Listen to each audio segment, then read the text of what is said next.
عورتوں کا بھی اسلام کی خاطر قربانیاں پیش کرنا یہ کسی سے پوشیدہ نہیں کہ جہاں صحابہ اکرام نے اپنی جانوں کے نذرانے پیش کیے، وہیں صحابیات نے بھی کئی طریقے سے قربانیوں کو پیش کیا۔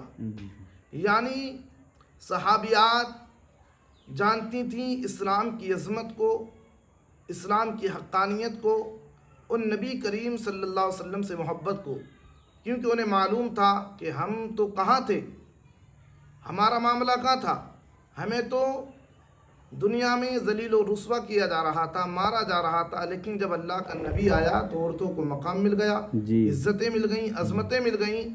لک الحمد یا اللہ والصلاة والسلام علی رسول اللہ، اما بعد فاعوذ باللہ من الشیطان الرجیم، بسم اللہ الرحمن الرحیم۔ ان کنتم تحبون اللہ فاتبعونی یحببکم اللہ۔ اللہ کریم نے قرآن عظیم میں کے تیسرے پارے میں ارشاد فرمایا کہ اے محبوب آپ ان لوگوں سے فرما دیں کہ اے لوگو، اگر تم یہ چاہتے ہو کہ اللہ تم سے راضی ہو جائے، تم اللہ کے محبوب بندے بن جاؤ، تم اللہ کی بارگاہ میں مقرب ہو جاؤ، تو اے محبوب آپ ان سے فرما دیں کہ یہ آپ کی اتباع کریں، آپ کی غلامی کریں، آپ کی پیروی کریں۔ پھر کیا ہوگا؟ تو اللہ کریم نے دو باتیں بیان فرمائی۔ پہلی چیز یہ کہ اللہ رب العزت تم کو اپنا محبوب بنا لے گا، اور دوسری چیز کہ اللہ تمہارے گناہوں کو معاف فرما دے گا۔ تو اس آیت کریمہ میں اللہ کے رسول صلی اللہ علیہ وآلہ وسلم کی محبت کو بیان کیا گیا کہ اگر نبی سے محبت کریں، نبی کی اتباع کریں، تابعداری کریں، تو اللہ راضی بھی ہوتا ہے اور اللہ بندے کے گناہوں کو معاف بھی فرما دیتا ہے۔ لیکن حقیقی معنوں میں اس آیت کریمہ پہ عمل صحابہ نے کیا یا پھر صحابیات نے کیا؟ سبحان اللہ، دنیا اسلام میں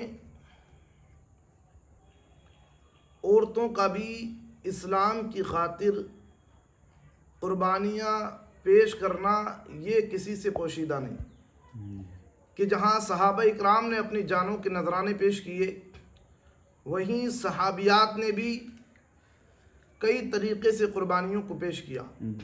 یعنی صحابیات جانتی تھیں اسلام کی عظمت کو، اسلام کی حقانیت کو، ان نبی کریم صلی اللہ علیہ وسلم سے محبت کو، کیونکہ انہیں معلوم تھا کہ ہم تو کہاں تھے، ہمارا معاملہ کہاں تھا، ہمیں تو دنیا میں ذلیل و رسوا کیا جا رہا تھا، مارا جا رہا تھا، لیکن جب اللہ کا نبی آیا تو عورتوں کو مقام مل گیا، عزتیں مل گئیں، عظمتیں مل گئیں۔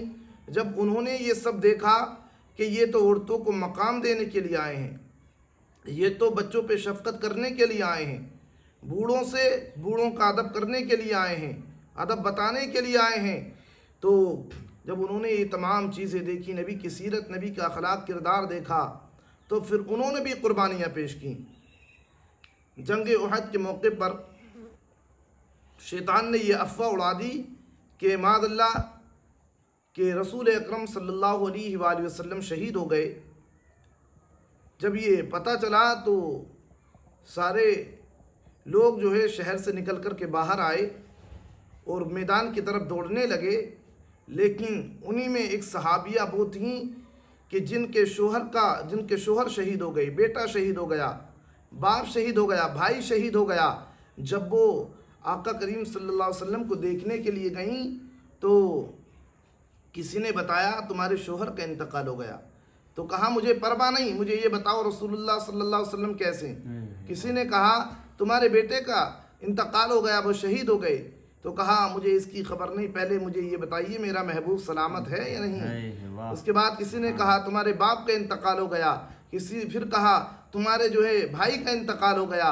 انہوں نے کہا ان تمام باتوں کو چھوڑو، پہلے یہ بتاؤ میرے آقا کیسے ہیں، رحمت للعالمین کیسے ہیں۔ یہ دیکھیں آج کی عورتوں میں اور اس زمانے کی عورتوں میں کتنا بڑا فرق تھا۔